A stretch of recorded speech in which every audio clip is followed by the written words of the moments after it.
our sweet, sweet content. And there is the open.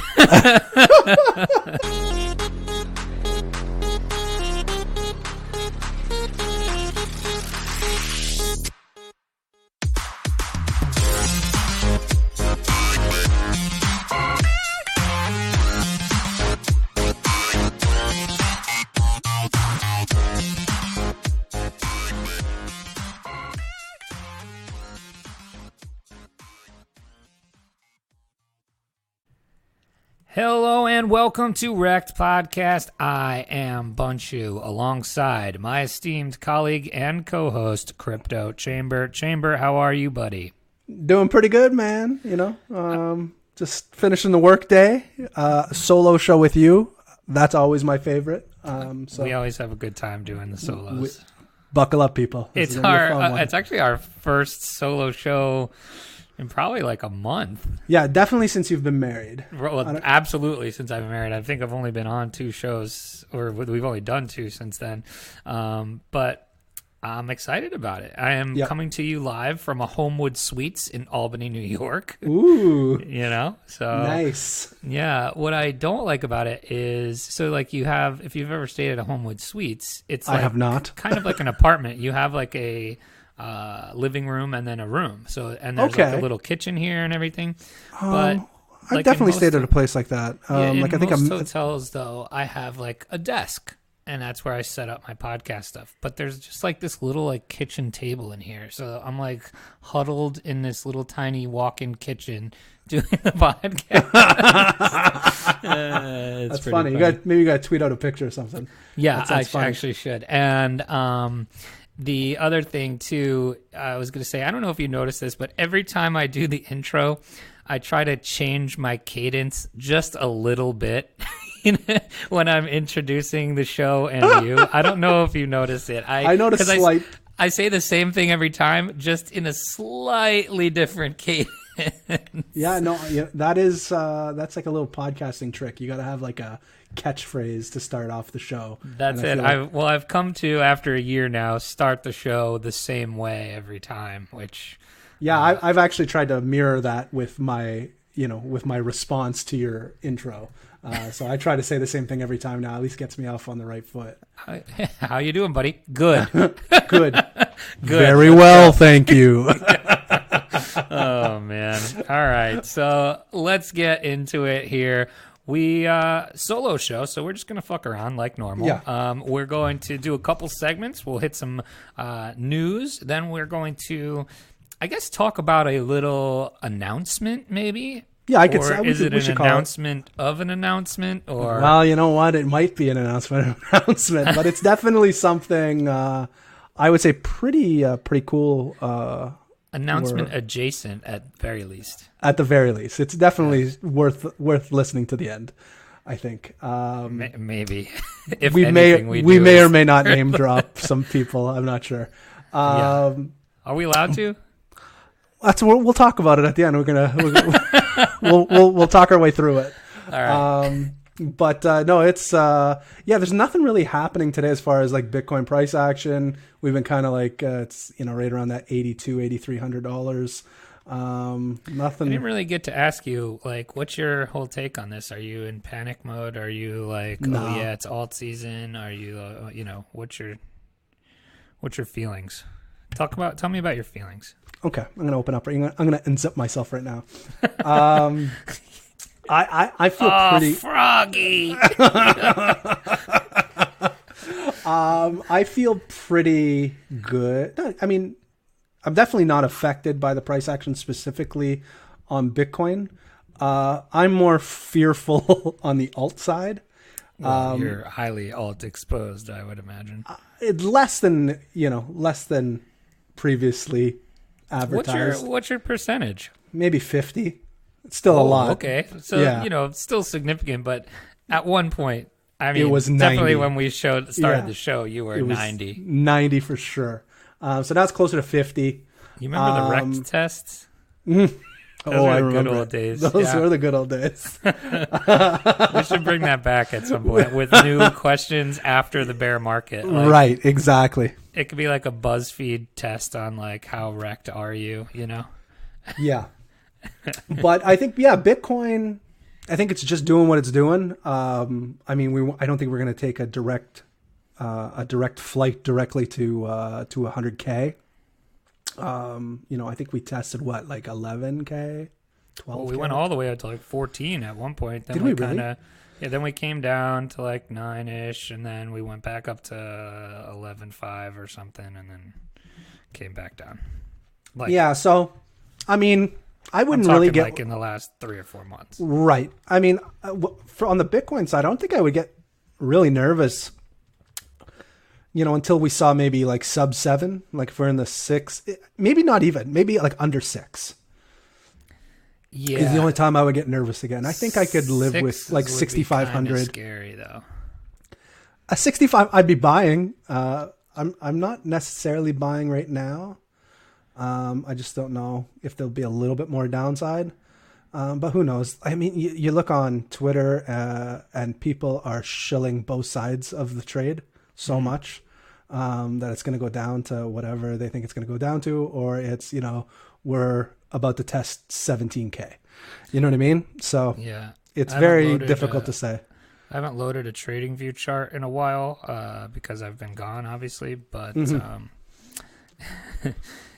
this is how bad it's been since the last time I loaded it, that the screen had me defaulted at a price that wasn't even in range of view anymore. Oh, goodness. That's unfortunate. It like loaded me around like 10.7. I'm like, nope. No, scroll down a little bit. Yeah. No, I've been trading ETC USD. Or not ETC. ETC? Yeah. No, sorry. ETH USD. Like, what? This guy's a degen on another level. All right, wait, I know. Before you go there, on August 6th, I believe, is what I'm looking at, $12,304. Jeez. But then on, let's see, this wasn't even that far behind. I don't know if you don't even remember this? July 27th, 13,850. Nice. Yeah, so. That's good. That was not too long ago. Not too long ago. And it happened fast, Yeah. So, yeah, I don't know. Nothing happening today. So we'll just, fuck around a little bit. Wait, tell me about your ETH trading now. Actually, my ETH trading has been actually pretty good. You can get a little bit more. There's a little bit more volatility there, and I've been just trading the trading support and resistance, and it's been pretty good. I'd say I'm about 65-70% success rate over the last month or so. Look at you. I got to get back on the horse in it after the wedding. I haven't done anything yet, so but we will get there. But let's get to some segments here. We are going to start with the real life Rekt of the week, and I believe it comes from you today. Get Rekt. It does come from me today. I've been holding on to this one for a while. Oh my! Yeah, I know. I've been aching to tell you this. So I want to say this is probably 3 or 4 weeks ago. I was in just kind of like my real job. We had a kind of a manager's meeting. And normally when we do these things, we're gone for a couple of days, and we normally have like one like group outing. There's 7 or 8 of us. Team building. Yeah, exactly. It's usually at night. We go have some drinks, go have some dinner, and we usually do something fun. Could be as easy as just going to see a movie or, But this time we went into an indoor go-kart track. Ooh. Okay. Oh, is this like one of those like really intense ones where they listen? All right, I've been to one of these. Okay. I grew up go-karting very frequently. We had kind of like a putt-putt go-kart track like around the corner from my house. And I don't know. When was the last time you want to go? Like, you remember go-karts when you were a kid? They would. Oh, yeah. I mean, I did what you're describing about a year ago at one of my buddy's bachelor parties. All right. So for the people that aren't familiar or that haven't been on a go-kart in a long time, go-karts at one point were just glorified lawnmowers. Would you agree? Yeah. You'd have a little bit of fun. It wasn't too crazy. So this was an indoor one. These are all electric. And don't quote me on this, but I'm pretty sure somebody said that these particular ones were built by Ferrari. Oh, my. And the place itself was boasting that they were the fastest indoor track in Canada. Wow. Okay. So I said, all right, I was pretty excited. There was, like I said, there was probably 7 or 8 of us there. We have a couple of, you can drink there too. So we have a couple of drinks. And we each kind of hop in our car, and everything is literally automated by one person, and he can control the speed of kind of reduce speed for everybody and and basically give people full range of their speed. Oh, it's very cool. So the way you start off is everybody gets in their car, and you have a little screen on your go-kart that tells you you're in not warning mode, but like basically startup mode, where you can basically go maybe, I don't know, These sound pretty high tech, so they're really it's pretty high computerized and everything. Yeah. The ones that I went were not. They were like lawnmowers with the restrictor plates off. Was yours wasn't electric? I'm guessing then. No, it wasn't. So that's why like the guy couldn't control our speed. We were the only ones that could tell how. That fast sounds pretty fun too. It was very fun. So we kind of get going, and I think I'm the second car, and you're doing maybe, I don't know, 5-10 miles an hour. You're starting the track, and everybody, the whole group of us, finally get on the track, and all of a sudden, the person controlling everything basically gives us green light, and we can go as fast as we want.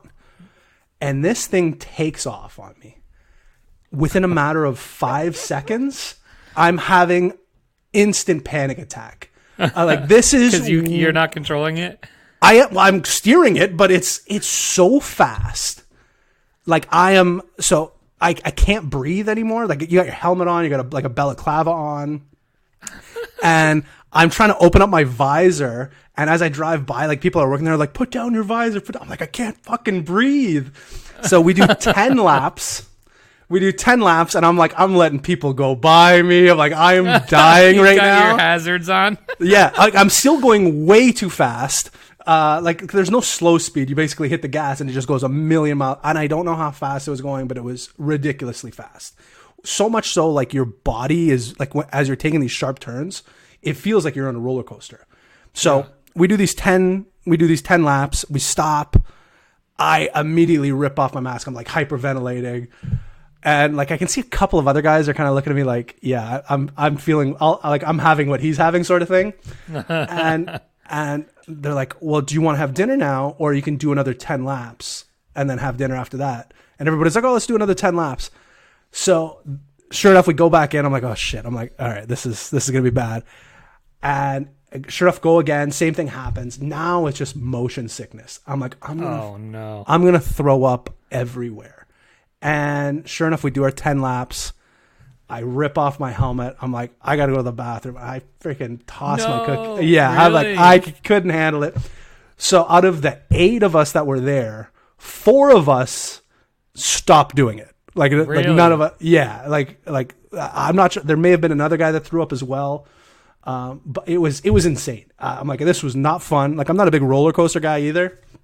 It was way too fast. But I mean, if you're into that kind of thing, the level of go-kart, speed and, efficiency is through the roof these days. So if you haven't been in a while and you're into speed, I highly recommend going to these things. But yeah, if you don't like roller coasters, if you don't like, I puked. Yeah, it was very aggressive. I was not feeling well. And I was utterly wrecked. So when I did it, it was at a bachelor party, and similar situation, except they like put you in the full on like NASCAR type gear, right? So did you have like a suit as well? Yeah, a suit. So I had the harness and the helmet. We had but like no suit, suit, the helmet, and everything, right? And it was an awesome time. Like we had a great time, but I was hungover. We did it in the morning, right? And so I was just like, I didn't throw up or anything, but I was sweating through this suit. It was like, I was so hot, just like you said. It was like insane. I felt like I was like actually a NASCAR driver. In reality, I'm going like 20 miles an hour. Yeah, I hear you, man. I hear you. Like it does feel like, yeah. I mean, again, I don't know how fast I was going. but way too fast, in my opinion. Did you throw any yellow banana peels or No. green turtle shells? I wish. I only throw red shells, by the way. Yeah, I mean, it's red or GTFO, right? Exactly. Or the blue ones, the spiked blue ones. Oh, of course. Yeah. Well, that's the newer style.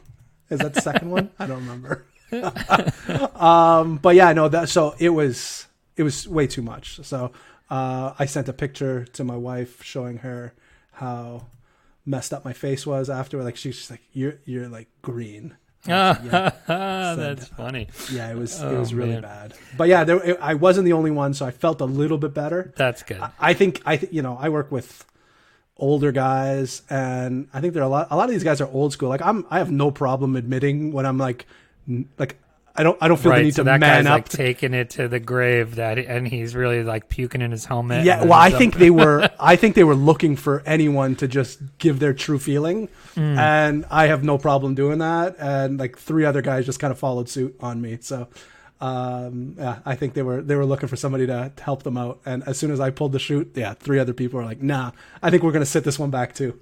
That's funny. Oh, man. I have no real-life wrecked stories today, but I just hope that you had a great steering wheel that doesn't fly off while you were driving. I did. It did not fly off. Whoever designed that car was doing it the best. You like that one? I did. I like it. I watched that one last night, actually. It's funny you say that. I am doing the best at this. You sure are. All right, so we are going from real life wrecked right into the news.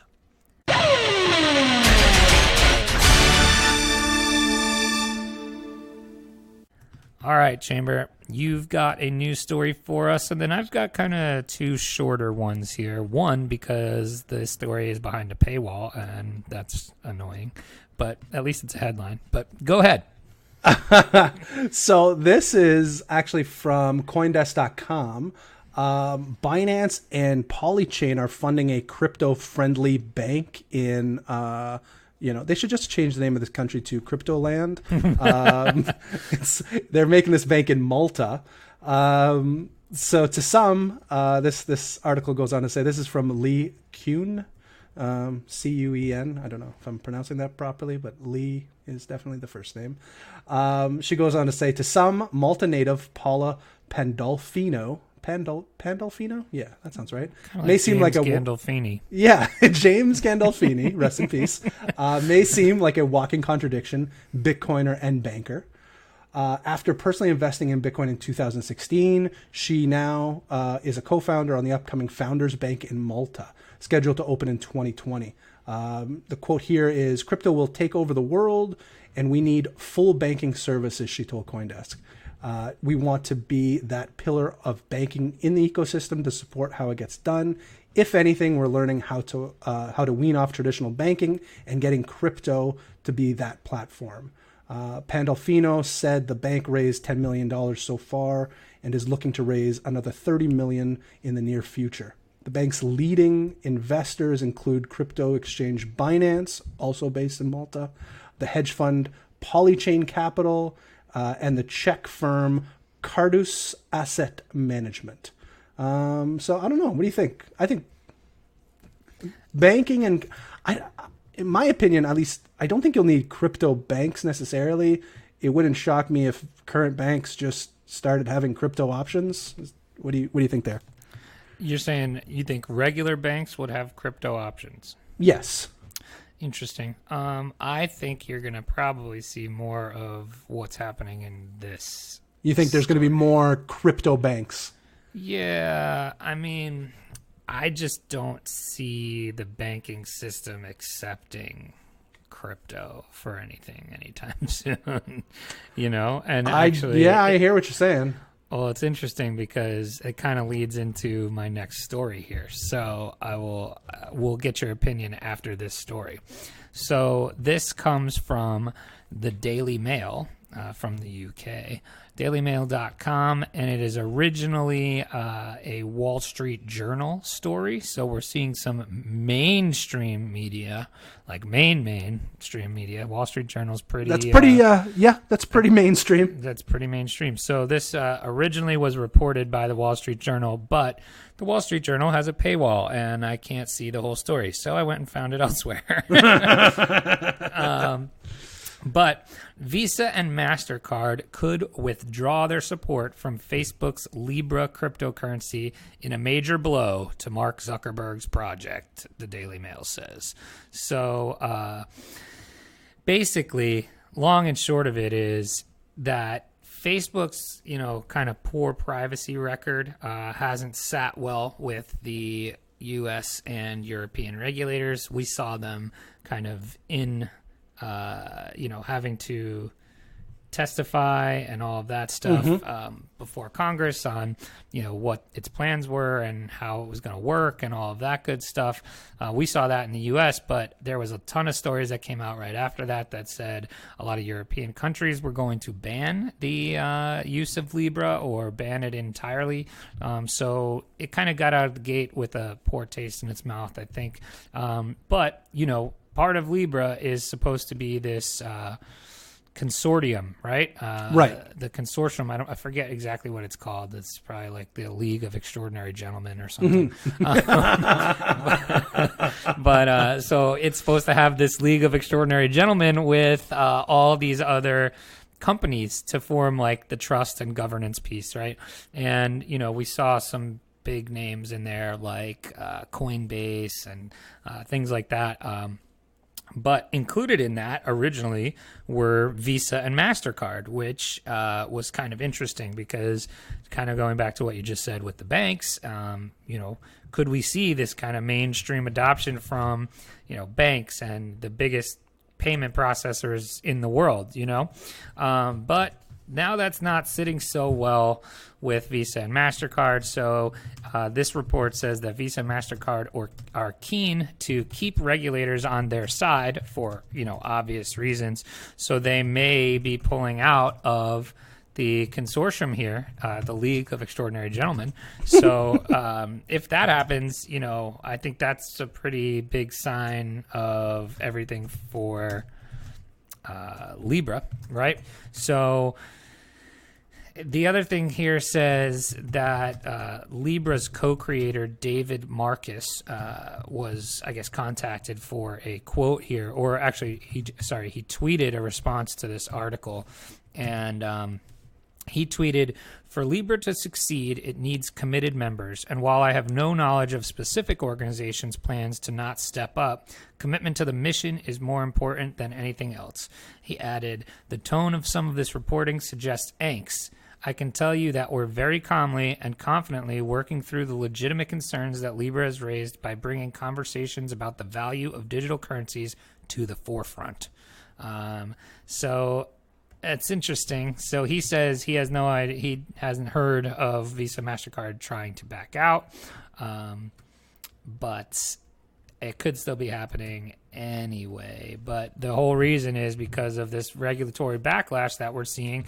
And I mean, I could see why MasterCard and Visa would say, hey, no, we need to kind of keep on the regulators' good sides, right? Right.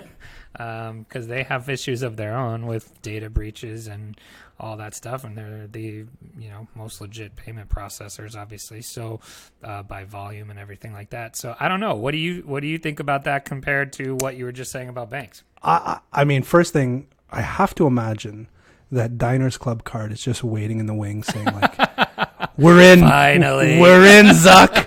Just let us in." It's the Undertaker up from the dead GIF. That's right. That's right.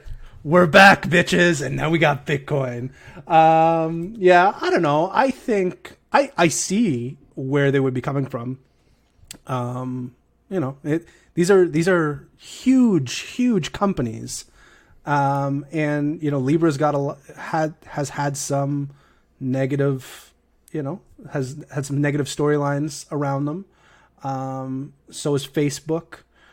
I could, yeah, but at the same time, maybe not Diners Club, but I could see them being easily replaced with another company that may want to come in, whether that's another credit card company like, American Express or, who knows. But I think it's replaceable.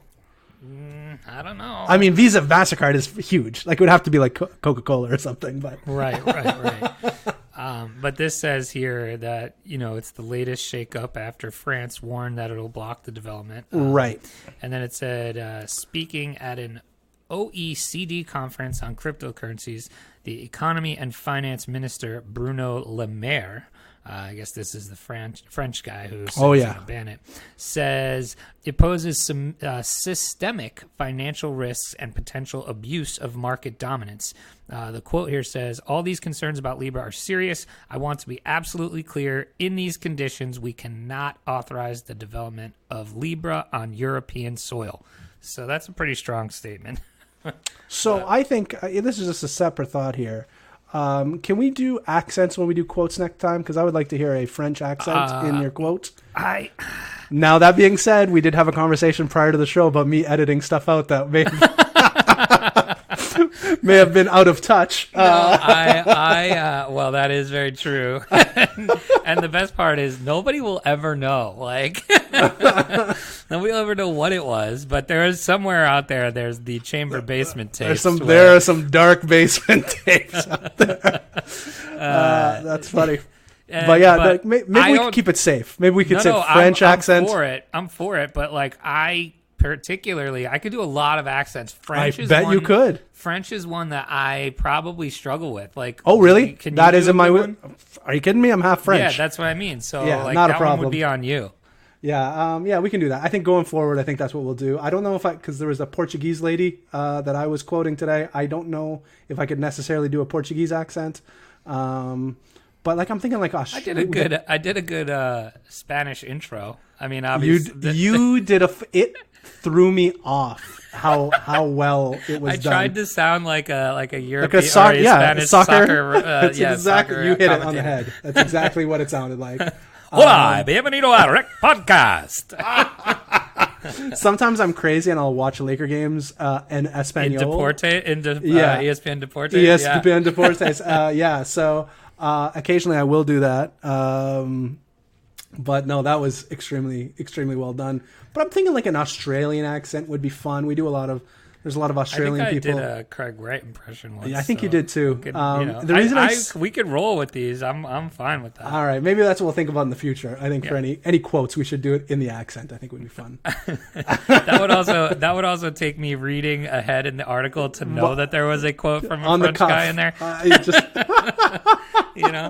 So but all right, I have one last one here that you probably have seen everybody talking about on Twitter in the last couple days. This one actually comes directly from the SEC.gov website. So the SEC orders blockchain company to pay $24 million penalty for the unregistered ICO. Do you know what I'm talking about? No, I don't think I do. Oh, come on. Is this the one that... Yeah, I know. You know me. I just look for the worst of the worst. I'm not looking for news on Twitter. Thank you very much. Yeah, but like literally my whole feed was talking about this. Was this the EOS thing? Yes, this is Block One and EOS. Yeah. I did see this. Yes. So, basically, the opinion out there was that they kind of got off easy. EOS did. Yeah, with 24 Block One. Yeah. Right. Didn't they only like get $24 million. They raised like 400 or 4 billion or something. Right. I believe. That is pretty. That is pretty light. So they got a $24 million. Wasn't there another project that basically just settled with the SEC as well? I think I literally just saw one that said, by the way, we were talking about this the other day, Sia Coin. That's what it was. That was Sia Coin. That's exactly who it was. And that was like $225,000. Yeah. I heard they paid in Sia Coin. It was all in the cloud, bro. Yeah. That's exactly who it was. Mm-hmm. So Block One or Block.one, has operations in Virginia and Hong Kong, and conducted an ICO between June 2017 and 2018. So this was the year-long $4 billion raise, I believe. The order finds that it would use the capital raised in the ICO for general expenses and also development of software to promote the blockchains based on that software. They offered and sold 900 million tokens, and they did not register its ICO as a securities offering. So basically they said, yo, dudes, this is a security and we gotcha. But did they really? I guess it depends on how much of that ETH they still have left. But Right. 24 million could be a substantial amount, I guess, maybe, depending. Could be. Yeah. Well, remember when Substratum was shorting ETH at like $85? Yeah, with the remainder of remaining funds. What a fucking dumb thing! How stupid could you be? Apparently, and he was just like trading with like B bands. And he was just like, "Oh, I'm gonna short top of the B band." I'll be on the record. I was a big fan of Substratum. Really? Yeah, just like the idea of it, right? Decentralized internet. Like I think I heard about it. I think just before the season of what was the show on HBO where they were doing Silicon Valley, when they were doing the decentralized internet. So I think I had heard about them before that season, and I was like, oh yeah, I mean, if HBO's doing a show about it, like these guys are good to go. And then slowly but surely, as all ICOs and alts went to the garbage, the very bottom things, as our friends over at Ledgercast would say, that's when the real magic started to happen, when you'd see these crazy stories like them shorting ETH at $85. We never heard anything else besides that. I'm not sure if they're still a viable company at this point, but it's hopefully they've made some better decisions since then. That's tough. That's a tough one. That's good stuff. Yeah. I think that does it for us for the news, and we are going to roll into our Rektamendations of the week. Riggedy, Rekt, son! So we haven't done one of these in a while because we haven't had a solo show. But the Rektamendations is me and Chamber giving you a personal recommendation of something we either like, or in my case, this time, something I am recommending against. So, Chamber, you want to start us off with one? No, I want to hear what you. I'm very excited. I was keeping the suspense for the end. Okay. Well, I was going to say because maybe yours would then spark something that I don't like, and then It's not. We're big on TV and on this podcast, and there's a show that I've been watching now for years and years and years.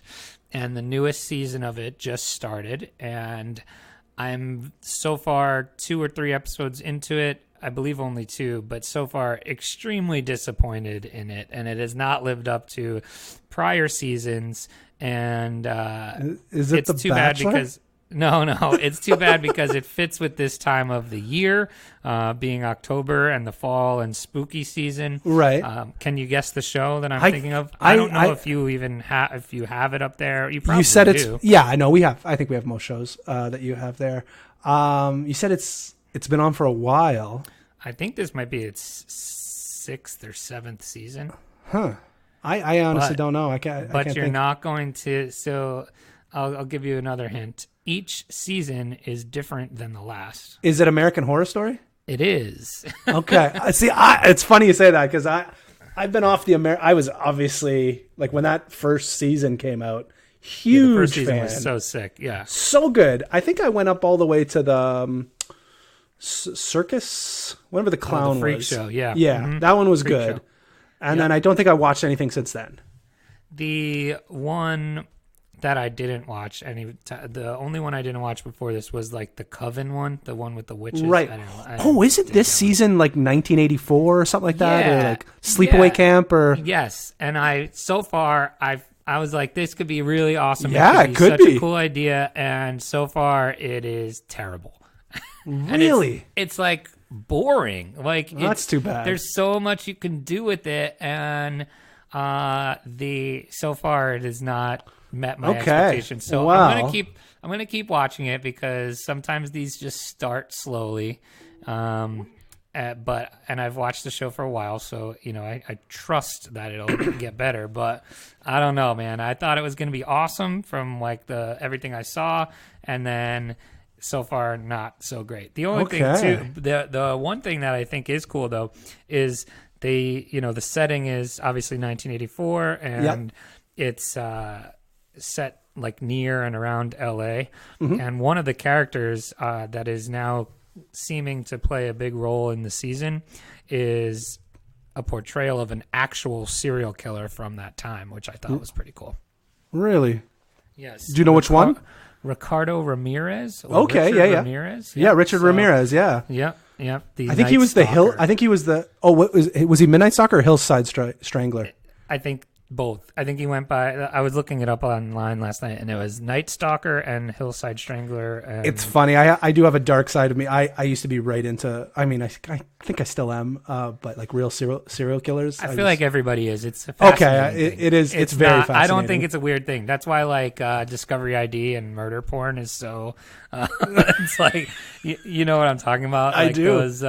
Those Discovery ID shows of people killing each other and everybody loves them. But hashtag murder porn, tip of the cap to South Park for that one. But like I think everybody has some kind of fascination with serial killers and stuff. Do you have a favorite? The one that fascinates you the most? Serial killer? Yeah, I think you can have a favorite.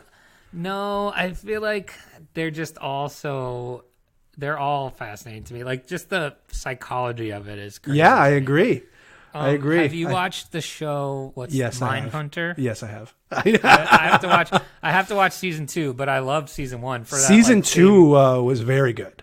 I haven't watched that yet. I don't think there's a drop off. I think it's just a continual awesomeness. Okay, I need to watch that. All right, so there you go. So you get. All right. So I'm going to help you out here. So Okay. if you have a anti-recommendation to that season of American Horror Story, I'll give you some recommendations on some things you could watch instead of that that are in the same vein. I actually just bought a year subscription to the new horror app called Shudder. I don't know if you're familiar with this. No, I didn't know there was such a thing called. Yeah, it's basically a horror app, Netflix for just horror. like just chips, like just chips, like just the chips. like maybe like one, maybe like one, meat. yeah, maybe a little hunk of meat, but basically just chips. But there used to be a movie. They did 2 of them, maybe 3 of them in the 80s called Creepshow.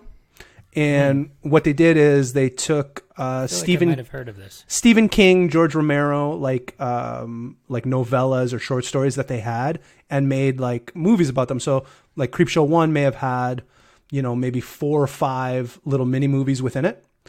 And they were fantastic. They were very, very popular. That sparked like Tales from the Crypt in the 90s. Like all of that came from Creepshow. So anyways, Shudder, along with some really, good horror people, rebooted just last week. It was released the first episode of the new Creepshow, and it was amazing. Interesting. So, yeah, I'm a big fan. Yeah, big fan of those. So there you go. That was a good recommendation. Yeah, I knew whatever you would say would spark something within me. Yeah, there you go. Because I don't know if I'll make the whole. And if you don't have Shudder, I just saw that season 2 of Castle Rock is coming out shortly. I think that's the one we watched on Hulu last year. That is, that's a Steve. Me for Hulu, but you for. I don't know where. I watched it somewhere. We don't have Hulu here. That was really good. Yeah, that was a very solid season. So season 2 is coming out, I think like mid-October. So that'll be another good one. I'm very excited for that one. Good. All right. By the way, just side note, I'm making my way through Detroiters as you recommended. So good. One of your recommendations, and it is everything I don't want it to end. I can't believe it. Have you seen Connor O'Malley yet? That was literally the one I watched that one last night with. That's my favorite one. Yeah, where he's the brother. Oh, it's so funny. It's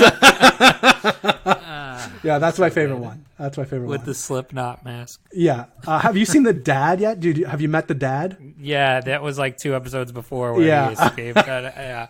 But anyway, if you don't remember what we're talking about, it's Detroiters. It was a show on Comedy Central. It is no longer. It's 2 seasons. It's a gem. It is a gem. If you like, I think you should leave with Tim Robinson on Netflix. This is the show he did prior to that. It's kind of like if you combined, I think you should leave with Portlandia. I think you get Detroiters. Yes. I think that's Except probably in Detroit. Except in Detroit, exactly. But yeah, no, that's a solid show too. All right, that's going to do it for our recommendations. We got 2 more segments here. Actually, well, here's the announcement of the announcement chamber. Yeah. You ready for this? I am ready for this. I'm going to let you take it away here. So, Banshu and I have been working with a team. A League of Extraordinary League and Gentlewomen. And Gentlewomen, yes. For the last, I want to say like 2 to 3 months. Does that sound about right? Yeah, I think it's been that long already. Yeah, so we've been kind of working in the shadows. And basically what we've started, we're right on the precipice of launching, is a crypto content network, essentially. It's called CoinHQ. I don't know, maybe some of you... Dun, dun, dun, dun, dun, dun. Q. The Q. The Q.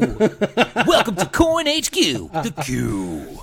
And we have a stable, is that the appropriate term? Stable of content creators. Yeah, like Fenton, Stable, and Horse Ranch. Exactly. All of them are bred a particular way. But no, we're going to have, and again, I don't want to make it sound like it's just our idea. We were brought in.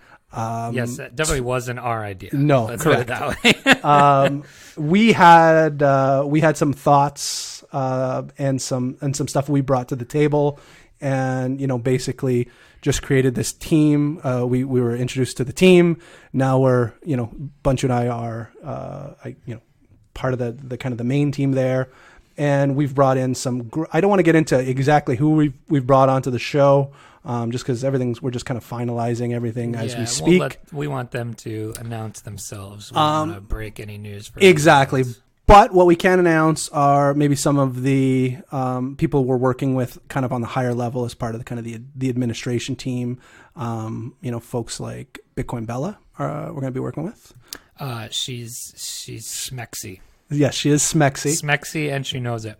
Yeah, that's right. That's as per Bella herself. She just wanted to make sure we introduced her the appropriate way.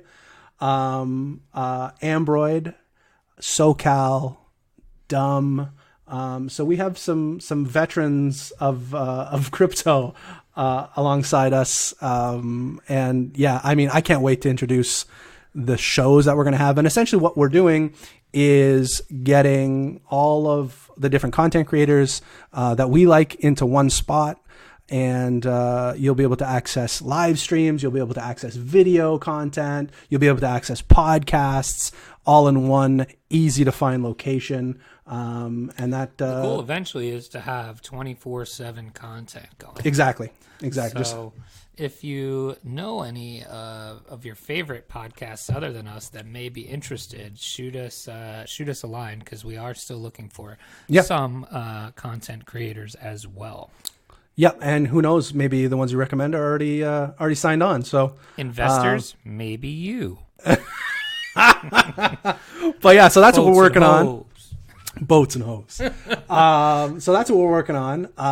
We're, like I said, we're kind of getting to the website almost done. Almost done. Website almost done. Twitter handle done. Done. We got an Instagram. We got Facebook pages. We got everything. All right. Well, how do people find us at our new venture here? So I think the easiest thing to do for the time being is probably just follow CoinHQ on Twitter, and that's at CoinHQ_ on Twitter. We'll tag it in the show today on our when we tweet the show out. But yeah, I think follow that. You'll be able to. We'll be releasing news from there. We'll be making announcements as far as who's going to be on the channel. what content creators we're going to have on there. But I'll tell you, it's very exciting. If you like our show, you're going to love everybody else's show.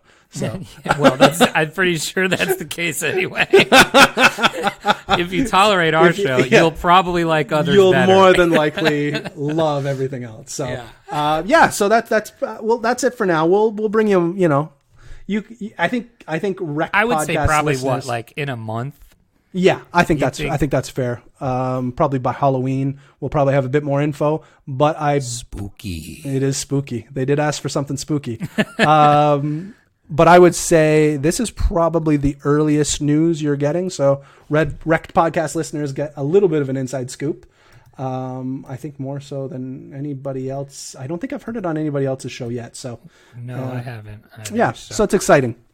You guys, that's because we love you out there. there. And we can't control ourselves. We can't keep secrets. And we can't keep secrets. It's been 3 months. That's pretty good for me, actually. I think that's pretty good. We went a long time. I mean, we've been doing a lot of work on it. So yeah. We're getting there though. It's going to be fun. So check out CoinHQ on Twitter. You may have seen a couple tweets from there already, probably by one of us. And if you can't guess which one, you should know. You're not listening a lot. Yeah, you should know which one. It's definitely me. Yeah, right, exactly. Anyway, all right. Last but not least, it is October. It is the month of Halloween. So, we gotta talk some Halloween stuff in this month. It's a big event for you, correct? Big event. And so in my house, my wife, I keep calling her my fiance, my wife asked me to borrow some money the other day because she didn't work while we were on the vacation or honeymoon, so she had some bills, and she's like, "Oh, can you send me a couple bucks to pay this bill?" I said, "Sure, honey." And then later that day, she came home from work with 3 bags full of Halloween shit. And I was like, "This is what you used my money for, isn't it?" And she's like, "Yes." So she decorated the entire outside of our house and bought all the candy and everything. So what we have here, though, is a chart that, Chamber, you're going to tweet this tomorrow? Yeah. Well, I'll tweet it out today. Tweet the picture? Yes. All right, tweet it out today and give us your thoughts tomorrow. But basically what the most popular Halloween candies are in every state in the U.S. Based You're gonna have to help me with Google some of these search states. Volume for capital. Yeah, I mean, well, we could just go down the list here of what appears on this list the most. What do you think it is? I mean, right off the bat, it looks like Reese's Peanut Butter Cups has the strongest lead. Right? Is that what you're seeing too? Yes, but yes. I mean, it's absolutely Reese's. I would say it's probably close to 20 states on here have Reese's as the top one. Basically, the whole Pacific Northwest, big Reese fans. They're all smoking the Midwest, cheese out big there. Reese's, big Midwest presence as well. Mm-hmm. Not so much in the Northeast, which is kind of surprising to me. No, a lot of surprises. It is my favorite. It is my favorite Halloween candy. I mean, I think most people would agree with you there. There are some questionable ones. I mean, we have, like you said, we have Reese's Peanut Butter Cups. M&M's seems to be floating around a little bit. And there's actually there's 3 different versions. There's the normal M&M's. There's a peanut butter M&M on here, and then Michigan coming in with a curveball with pretzel M&M's. Is that Michigan? What's the? Oh, sorry, no, sorry, that's Wisconsin. Oh, okay, I was gonna say I thought that was Wisconsin. No, Michigan's Reese's. No, it's Wisconsin coming in with pretzel M&M's. Now, because they need something to eat with their beer. I felt like somebody tweeted this picture yesterday and replaced Wisconsin pretzel M&Ms with... It was Bully. It was Bully? Shout out to Bully. Slices of cheese. I for sure... Craft singles. I honestly, for a moment, I was like, is this real? I think he saw it somewhere and then quote tweeted it, but Good for him. Was the one that put it out. My biggest beef on here... There's some beef. There's definitely some beef on here. Yeah, I live in Pennsylvania, for those who don't know. And I used to live in New Jersey. It's where I'm from. And now New Jersey's number one here is Snickers, which is fine. Yeah, There's that's an nothing acceptable wrong with answer. that. Right, there's nothing wrong with that. However, it is the host of the home of the Mars headquarters. Oh. It is home of Mars headquarters. And in Pennsylvania and Ohio, according to this chart, Mars bars are the top choice in both Pennsylvania and Ohio. And Pennsylvania, where I live, and I know because I live there, is the home of Hershey. Right. And so this shit doesn't fly in Now- Pennsylvania. Everything is Hershey in Pennsylvania. It looks like, quote me if I'm wrong, or correct me if I'm wrong here, but I think Rhode Island is Hershey. Is that what that? Rhode Island. There's like that little tiny speck on the map here. Is that no. is that Rhode Island or? Yeah, but that kind of looks like some kind of M&M that I'm not Oh, getting. But Hershey's M&M, isn't it? Or no, well, and that's the other thing. Again, living in Canada, I just assume we eat most of the same stuff. Do you guys not have Smarties in the U.S.? we have Smarties, but Smarties would be closest to, I think this is Wyoming, with Sweet Tarts. No. Smarties like M&M's. Smarties. Oh, no. We No. call like Sweet Tarts Smarties. I think we call them Rockets. Oh, wow. Interesting. Yeah, I think I learned this the other day. So yeah, Smarties in the U.S. are called Rockets in Canada, and Smarties in Canada are a better version of M&Ms. Interesting. Like they're the same thing, chocolate with candy coating Yeah, on no, the outside. our Smarties do not have chocolate. They're Yeah, like no, a they- Sweet Tart. Yeah, so Smarties are in my opinion, a better version of M&M's chocolate. So not M&M's peanut. There's but an M&Ms. awful lot of Milk Duds on here, which Honestly, are big really fan. interesting. Big fan. I'm a huge fan. I of like Milk Milk Duds too, but I didn't expect that. I guess Halloween is probably Milk Duds' biggest season for sure. So again, you're gonna have to help me with Swedish these. fish, okay, I'm a big fan of. Yeah, I mean, I wouldn't know if it was top shelf Swedish. One of the Dakotas rolling in with South Dakota rolling in with gummy worms. I mean, just straight gummy worms. Yeah. Who is that? Is that Alabama with Airheads? No, Or that's Louisiana. Louisiana. Louisiana with Airheads. There's a couple of hot tamales on here, and then one Red Hots. Yeah. Tennessee rolling in a little different from the pack with Red Hots, and North Dakota, Nebraska, and Oklahoma rolling in with hot tamales. Hot tamales. Not a bad candy, I guess. All right, so rank your top 5 Halloween candy. See, it's funny because I think a lot of these won't be available in the U.S., but it's definitely Reese's Peanut Butter Cups at the very top. That's my number one. I'm gonna go with like Crispy Crunch. Is that like a crackle bar?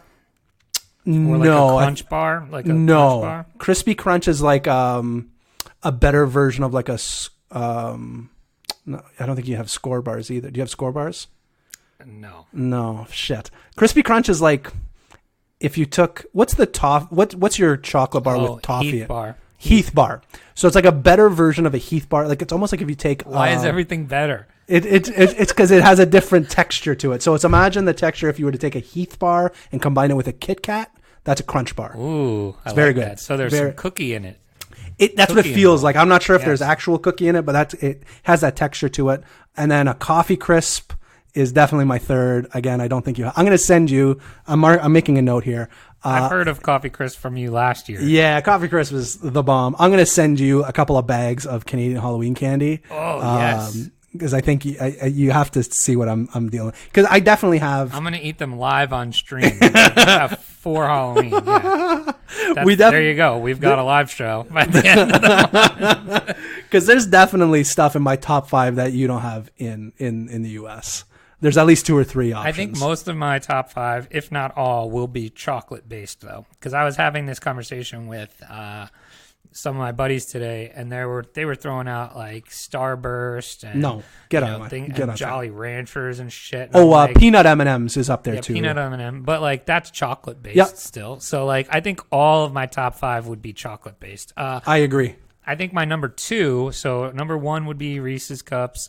2 would be Twix. Twix is a very good bar. Big I agree. Twix guy. Yeah, I'm a fan there. You know what? Milk. As I look at this, at the Milk Duds is up there. High? Up there. Yeah. I don't. Maybe squeaking in at number 5 for me. Wow. Okay. Yeah. Interesting. Delicious. All right. Well, give us your takes. We'll tweet it out what your favorite Halloween candies are. We'll tweet out and have you rank them like we just did. So give us your top 5 Halloween candies tomorrow, and maybe we'll give something away to one we like the best. Maybe we'll give away a pack of Canadian Halloween candy. I was totally going to say that, but I didn't want to put you out and commit No. I'm committed. I didn't want to commit you without. Fully committed to this. All right, that's what we're doing. The rankings that we like the best, we are giving. Please be from Canada. Chamber will send you. I hope it's from like China. Yeah, I hope so too. Where are we big? Yeah. You know what? I just checked the rankings What today. country is it? We're pulling up some stock in the UK, but there was one we were in the top. Oh, that's got to be all cred based. I think so. That was a recent one. The UK we were pulling up. There was another one. I can't think of it now, but there was another country that we've been doing well in. Maybe Senegal. What was the one where we were number 1? Slovenia. Oh yeah, I hope a bunch of the Slovenians Yeah, get at you, and you have to send Canadian Halloween candy there. that sounds about right. Yeah. So yeah, we'll definitely do that. How about that? Yeah. All right. Sweet. That sounds good. There was something else that I wanted to mention right before we went, but I totally forgot. Oh, well, I guess that's going to do it. Oh, no. I remember now. So next Wednesday. Yes. Next Wednesday, the 9th, correct? Is that next Wednesday? That sounds right. We will be doing a live stream version of the podcast. Mm-hmm. I'm not sure if we'll have a guest or not yet. Maybe we will. I want to say maybe someone from the CoinHQ. Maybe somebody familiar with us. Maybe right. Maybe like a Dumb or someone of that ilk. Right. Like I said, maybe somebody from the new CoinHQ venture, but could just be us though too. It could just be us, and we will be doing a live version of the show on Twitch, so we will make sure we send that out. It'll probably be around 7 p.m. Eastern time. Not sure what that is in Slovenia time, but be there in or Slovenia. Car drive you. Put it in H.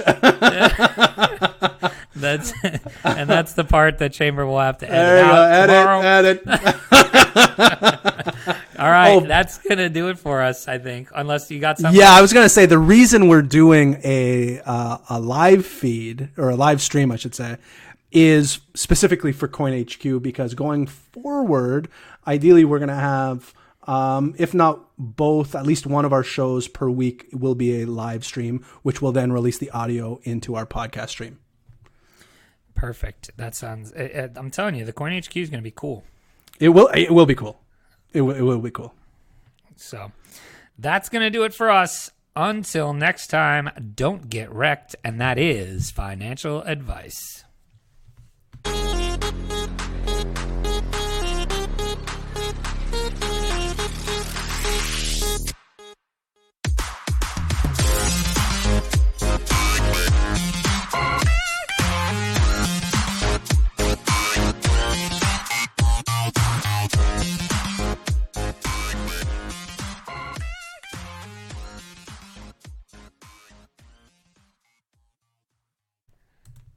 Hit stop.